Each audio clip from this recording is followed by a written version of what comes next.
Hey everybody, Pastor Joseph here. I want to talk to you about an English word that is really complex, and we don't even think about how complex it is. It is the word faith, and we use it in at least two ways, and there's probably way more definitions than just two.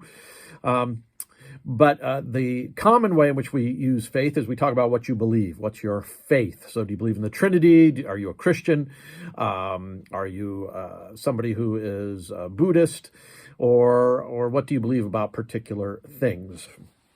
But there's something deeper in terms of faith. Faith is not just about the content, but about what you put your trust in. You put your faith into something.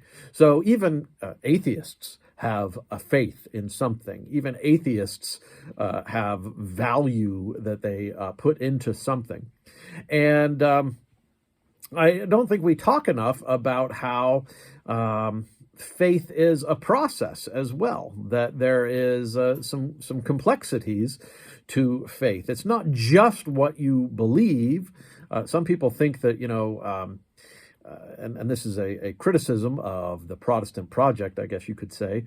Some people think, that your faith sort of stopped when you graduated, quote unquote, graduated from Sunday school. The last time you were ever taught something about faith was in confirmation class when you were 12 or 13 years old.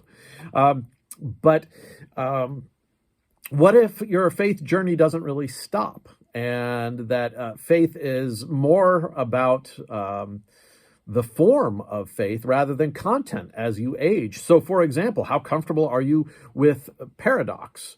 And how comfortable are you with saying,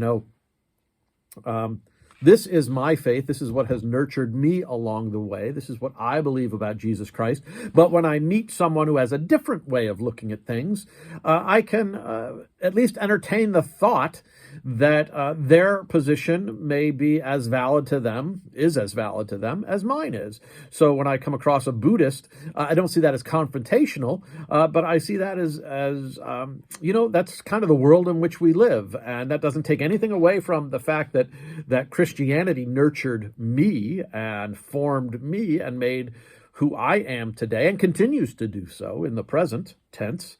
But that somebody has a different faith, a different understanding of how things work. They're very different. They grew up on the other side of the world, kind of thing.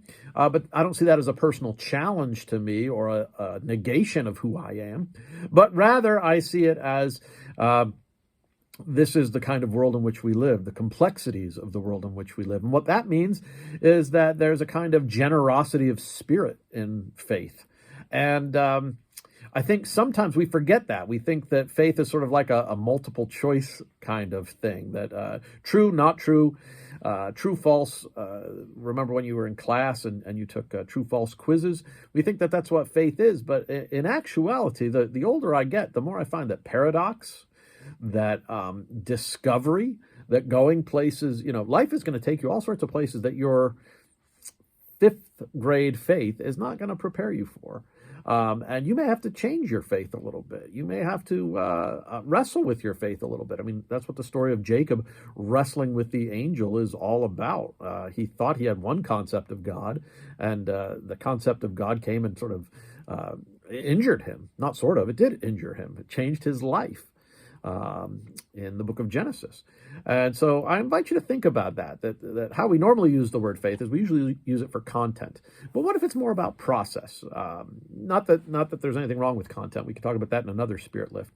But that sometimes it's about where we have found ourselves and how we grow and change over a lifetime.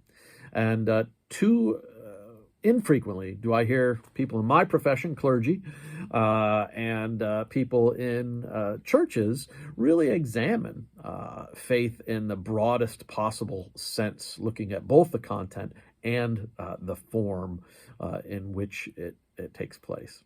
I hope this has been a helpful reflection for you. I hope to talk more about this. This is just something new that I'm kind of working with and chewing on.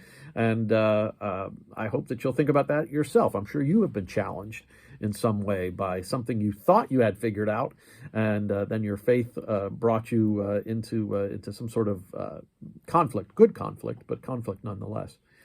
All right. Love you all and miss you all. Take care of yourselves. I'll see you soon. Thanks.